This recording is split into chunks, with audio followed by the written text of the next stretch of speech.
What's going on, Brian? How are you? Brian Quinn of the Impractical Jokers joins the Power Trip after party because, Brian, you're going to be in town, correct? Yeah, we're in town this weekend. So what is an Impractical Jokers show run like on a stage? Obviously, a lot of people that are listening have seen it on TV, but how does it work as a stage show?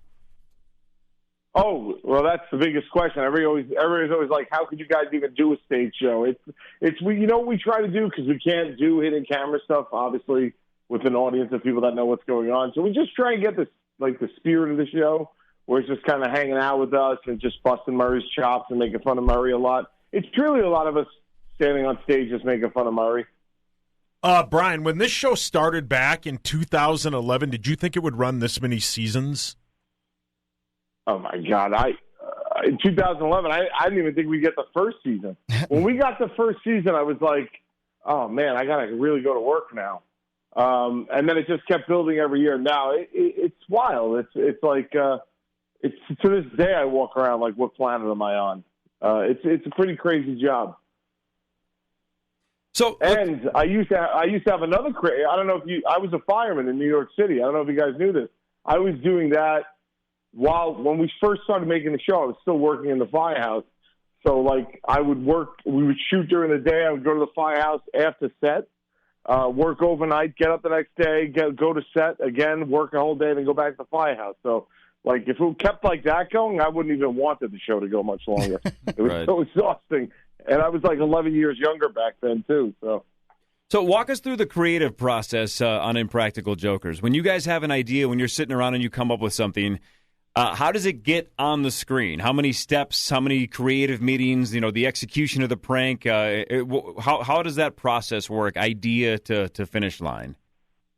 Well, that's a good question, man. Nobody ever asked that. That's cool. So what will happen is this. Before every season starts shooting, we'll spend 3, sometimes 4 weeks if we're lucky in the writer's room, and we'll just pitch out any stupid idea that comes. And it's us and a bunch of the writers on the show are Staten Island guys. They went to the same high school as us type thing. And we'll just pitch any idea. And whatever starts cracking up the room, we'll be like, oh, let's write that down. Let's see what we can do. Then some idiot, sometimes me, sometimes one of the other guys, will get us to go to the bathroom. And the second somebody leaves the room, it's like everybody just starts planning targets on their back. What can we do to him? He's gone. So you try not to go to the bathroom a lot. And then once you settle on a bit, we just hand it off to our producers. And we've had the same producer. A lot of the key positions on our show have been the same since the beginning. We all kind of grew up together. And they're so good at their job at this point, they'll look at the bit that we wrote out and be like, I can get you a supermarket for this, I can get this. And that's it. We're past the point where we have to submit ideas for approval or anything like that. We just kind of make the show that we want to make now. It's pretty fun. This last season had a bunch of celebrities on it. Have you ever had celebrities on the show that didn't want to play along? No, we've asked celebrities to be on who have said, hey, look, I love the show, but I get too nervous watching it. Or, some people don't know this. Surprisingly, a lot of celebrities, because here's the thing. When we brought celebrities on the show, we were like, look, it can't be like Saturday Night Live. It can't be like who's got something to promote that we don't care about. Get them on the air and let's get the ratings for it. We said to the network, it's got to be celebrities that, because the whole show comes from us. It's through our filter, right? So we're like, it's got to be celebrities that we care about and that we're excited to work, which is why you get people like, you get Post Malone, you get John Mayer, who were there because we're fans of them. But then you get Kim Fields, who, I don't know if you remember Facts of Life. She played Tootie on Facts of Life all those years ago. She's on tons of television shows, since then, Living Single. Anyway, she's amazing. And, she wouldn't be like your thought of a go-to guest for a hidden camera show. She was amazing, so funny. She just knocked it out of the park. Bruce Campbell, I don't know if you guys are Evil Dead fans, but we had Bruce Campbell on. Okay, so Bruce Campbell, I've worshipped him since I was a little kid. I was a horror fan. Evil Dead were my movies. We got Bruce on. The network was like, oh, yeah, you think people know really they'll get the gag? And I was like, you idiots have an Evil Dead movie coming out this year. I'm like, what are you talking about? So it's a lot of that stuff. But mostly celebrities like Jack McBrayer, who was on 30 Rock, and he's known for being a super sweet guy. We were talking to him about it, and he was like, this might be, I'm Jack McBrayer. Everybody loves me. I don't know if I want to mess with people. So you do run into it, which is fine. It's not for everybody. You know what I mean? It's barely for me sometimes.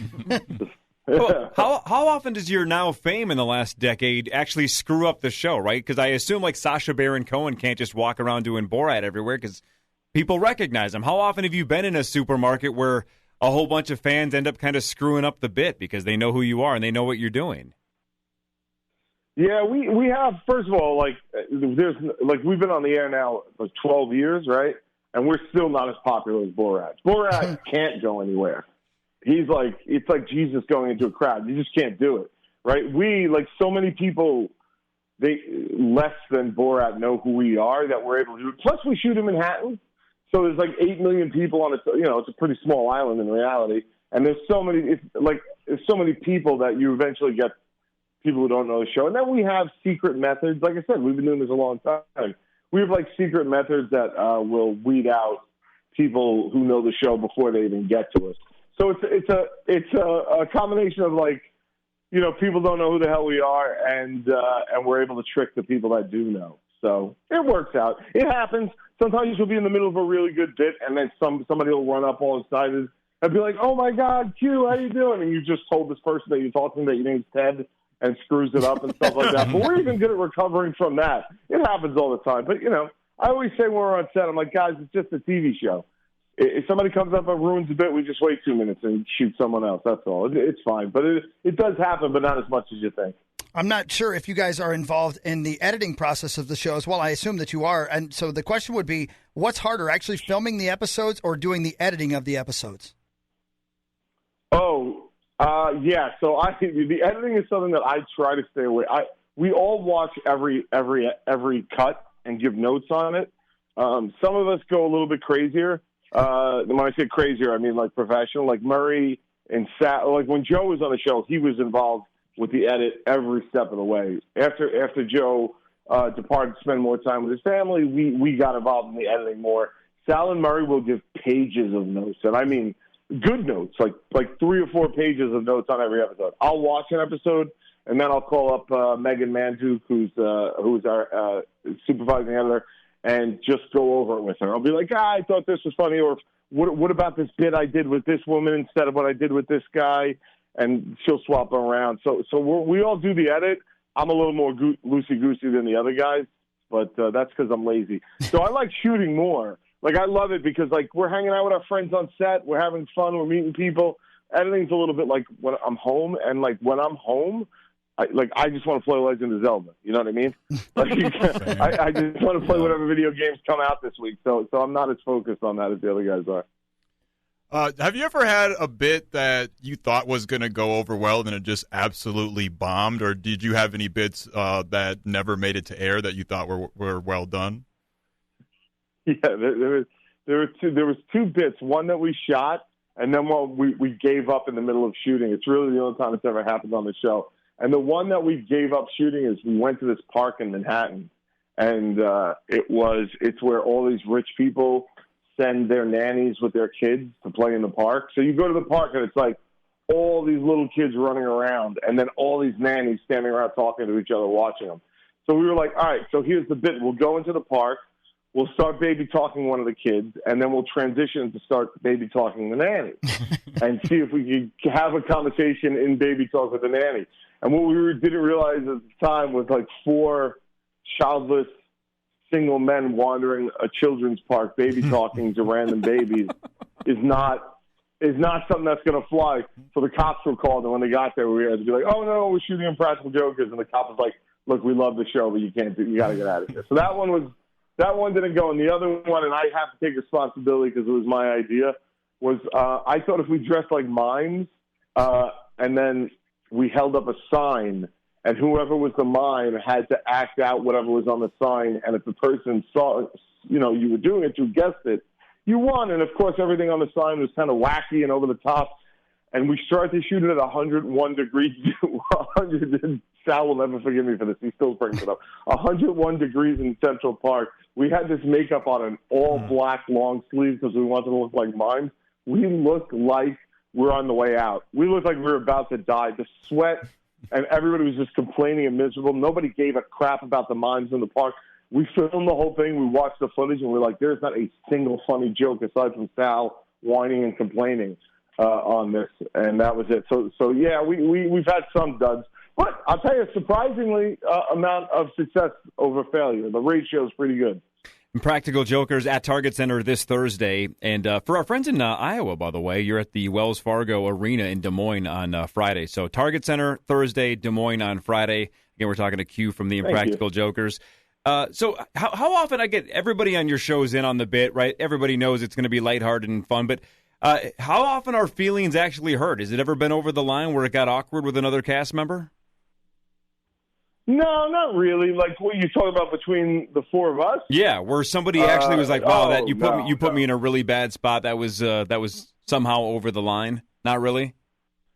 No. We've been friends 30-something years. You know what I mean? I know where kind of the line is for each of them. Like just because they're my best friends. You know what I mean? So I know where that personal line is.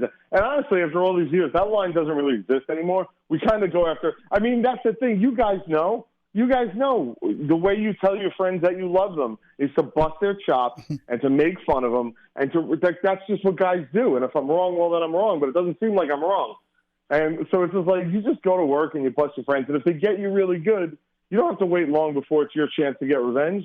You know what I mean? Like you just wait 5 minutes and suddenly they got the earpiece in and you're telling them what to do. And then you just, you really, treat them rough. So it's fine. It's all love and revenge. There's nobody ever, even the people that we do the bits to almost never get angry. And I'm talking like 99% because at the end of the day, we're making ourselves look stupid. You know what I mean? We don't make them look stupid. So people so rarely are like, oh, I'm so angry about this. They're usually like, what did I just witness? This is crazy. And they find it funny. So, it's just when you're making fun of yourselves, it just kind of makes everything a little bit easier, I think. Just for a second, getting away from the actual show and the show coming to Target Center on Thursday, New York City Fire Department from 2005 to 2013, it seems from the outside looking in that that's the kind of thing that, families are a part of. Are you from a firefighter family? No, oddly enough, I'm not. My dad did work for the city of New York. He drove subways. He was a motorman for the subway cars in Manhattan for years and years. But no, I had no family that way, which is odd because on Staten Island, it's like, which is where I still live. It's like growing up, everybody's father's a cop, a fireman, or in the mafia. Like those are the three jobs that you have on Staten Island. And I just didn't know any firemen at all. I don't know. I kind of always wanted to be a fireman. Then after 9/11, it was like, I really want to be a fireman. And when I was a kid, Ghostbusters was my favorite movie. And they lived in a firehouse. So I was like, oh, man, I got to get in that firehouse. Maybe bust some ghosts. So it was a whole thing. But it was really just following my own kind of heart on that one. And as much as, obviously, I'm sure you love being on the television show and hanging with your buddies and doing this show, was it hard to give up that career? Oh, it was impossible, brother. You guys ask good questions. It was heartbreaking. It was like, I loved it so much. And there's nothing like if you're a fireman and you get to go to a fire and use your skills and help people, there's nothing like it in the world. And I don't know, I just loved it so much. And the guys in the firehouse, I'm so close with them, but I'm still close with them. We go out for drinks all the time, you know what I mean? And I'm there, but yeah, I did miss it quite a bit. I'm 47 now. So, now I go to the firehouse and the new recruits, they all look like children. You know what I mean? They're like 22, 23, and they got abs and shoulders and pecs.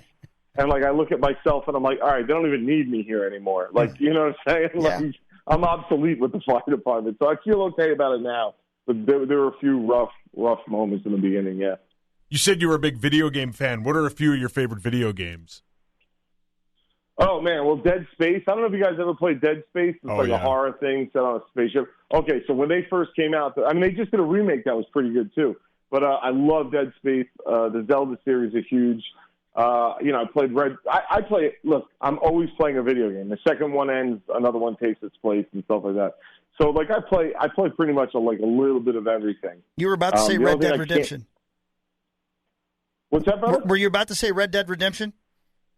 Love Red Dead Redemption, man. Love it. We're all obsessed with that game, and we have been since it came out. Oh, man, what's better than just that's a game where I'm just like, you know what, I'm just going to fish. Yeah. I'll just get into the world and fish.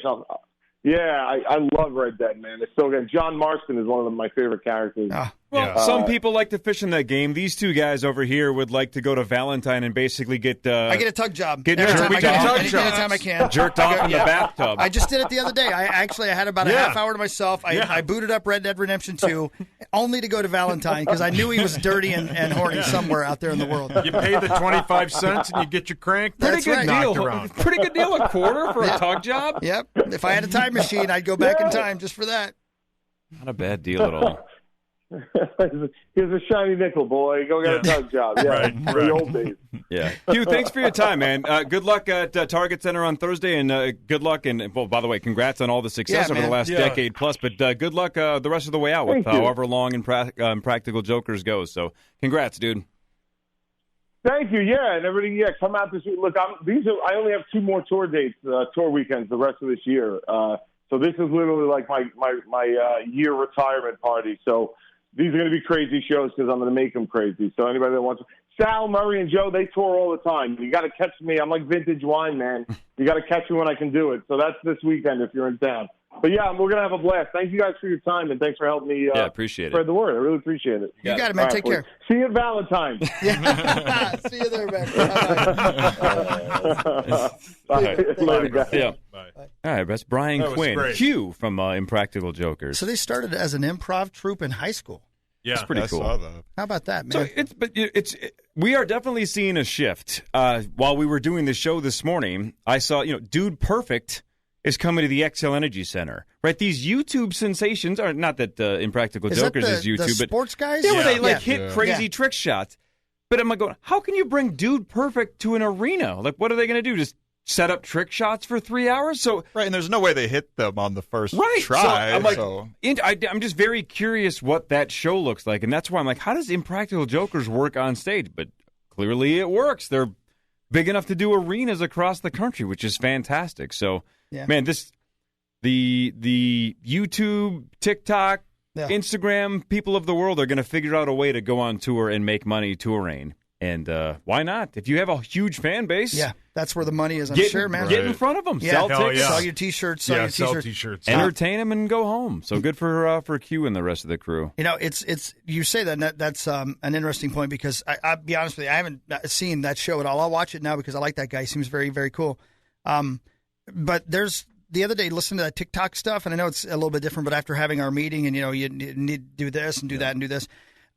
I at some point it's like, okay, I really am 52. I don't think I'm gonna be able to pretend I'm not. Correct. Yes. You know what I mean? Well said, and these guys aren't necessarily the illustrative of what I'm saying, but there's a whole lot going on in the world that I am just too goddamn old for, and I just got to admit it. That's just how it is, man.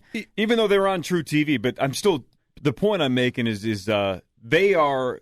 The equivalent, though, of this, you could do what they do just on social media and then go on tour. They just happen to start on more traditional TV and True TV on a cable station. But, yeah, I'm with you, dude. I feel the same way every time we're told, you got to do this, you got to do that. I'm like, I don't want to do 9-second TikTok videos. Yeah. No. And if that's what makes our radio show good, then I think we're going to slowly start fading away, and I'm fine with that. I'll find something else to do. I would rather not be fake and do that kind of shit. Well said. Yeah. So I don't know. That's why I just F around on Twitter and call it a day. I just got to hope that what we do continues to stay popular enough for us to have a gig for another 10 years or so, maybe if we're lucky. But I'm with you, man. Nothing sounds more ridiculous to me, and to be honest with you, more tiring to me than try to reinvent myself as a young person at 52 years old. Right. I can't imagine doing a morning show where you had to do that, where you had to stay on top of the TikTok generation as a 52-year-old. I can't imagine having to do that. That would drive me crazy. Yeah. And I don't know if you can possibly do it. Every day. You know the weird thing about some social media for me, and this is a little hypocritical, but I'll watch a lot of the big-time poker players, especially this last couple of weeks since the World Series of Poker has started, and they're walking around filming themselves, walking through the hallways, giving break updates, right? Hey, here's my stack, here's what I just did. And then they have either an editor or somebody put together kind of a daily vlog. Negrano's got a big one, but a lot of the other guys do it just for Instagram. Quick hitters, right? Here's how my day's going.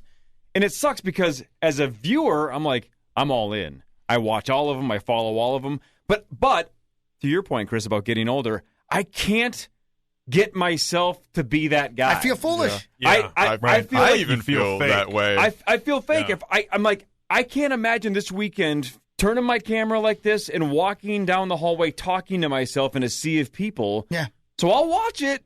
I don't want to do it. That just isn't me. And I see what's popular on social media and what works on social media, and I go, I get it. I understand why people like this.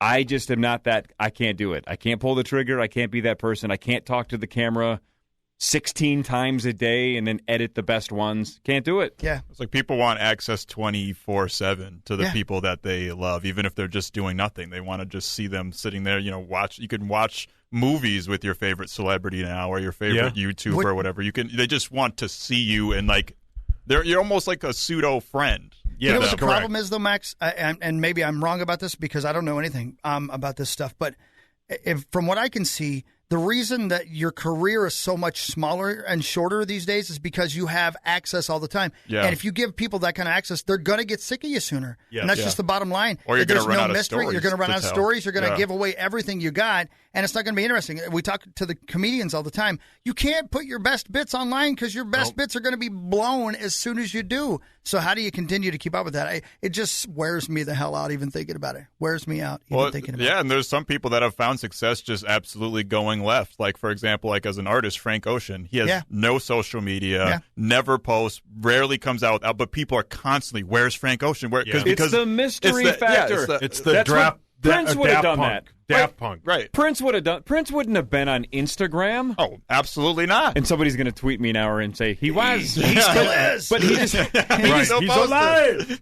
So I don't know if Prince is a good example or a bad example, but the huge rock stars of the 80s and 90s, you saw them on music videos, and then when they were on the Tonight Show, it's like, fuck, I have to tune in. I'm going to see That's him once the cool thing. every Right. year and a half. Yep. So you didn't know what he was going to say or what he was going to do because you didn't have access to him 24 hours a day. It was so much more special the to see Santa the Claus people you effect. cared about. And you could actually, you could kind of input what you think they would be like. Because sometimes I follow people on social media, and I'm like, oh, you actually suck. You know? Right, you're Like, awful, I actually don't like you as much as I that's- think I do. That's the other problem right Yep. there. Exactly. I've even seen it if we're pulling back the curtain a little bit here. I'm always worried about us being too accessible to the listeners because I love the State Fair and how enormous it is when we show up once or maybe twice a State Fair. I want it to stay that enormous. But if you could see us at Pecan Sam's on a Tuesday night, it's not that big a deal if you can come down the road and see us. But I don't know. What the hell do I know, right? Well, maybe less is more. Maybe we should just charge more for less of people. What? No, that didn't work. Is that- No, less is more didn't work. 20 years ago, that didn't work. I don't even. Son of a bitch. Where's Dave at? He'll tell us about he'll it. tell us. That'd be- Sounded I thought you were good on just- paper. yeah. It sure Right. did. It still sounds good on paper to me. Yeah. But execution, right? Yeah, I I'm in don't know. favor of it. Yep. All right. Anyway, that was cool, man. I like yeah, that seemed guy. like a good, That seemed was like a super great, good man. dude. Yeah. Yeah. All right. Sweet. All right. That's the After Party podcast. Thanks for tuning in. Go see Q and his friends, the Impractical Jokers, at the Target Center this Thursday starting at 7:30. Tickets available now. I don't know if they have an opener. I should have asked them that. Would they have an opener? Would they be music? Sauce, why don't you open for Impractical Jokers and do your bit? Do your I target could, bit. Yeah. Yeah. I wonder. I bet they just walk out on Probably stage. just walk out on stage. Openers aren't like, there's very few acts that have openers anymore. Yeah. They just come out on stage and do it. Freaking AWOL Nation isn't the opener for 311 anymore. Son of a bitch. What happened? Scheduling conflict. Oh, no shit. So they're on the whole tour, just not the Except for Minneapolis this one. show. Ain't that some Who is- shit? Ain't that some shit? Some band I've never heard of. It's- but obviously, I was super pumped Meat because I Sauce and the freaking Wailers? love AWOL Nation. Son That's of sucky, a sucky. bitch. Yeah, I mean, I'm that's still sucky, going. sucky. It's still Yucky, 311, yucky. but I wanted to see Yeah, both. sucky, sucky. All right. Wow. All right. Bye, everybody. Bye. Diddle it. Sucky, sucky. You heard me.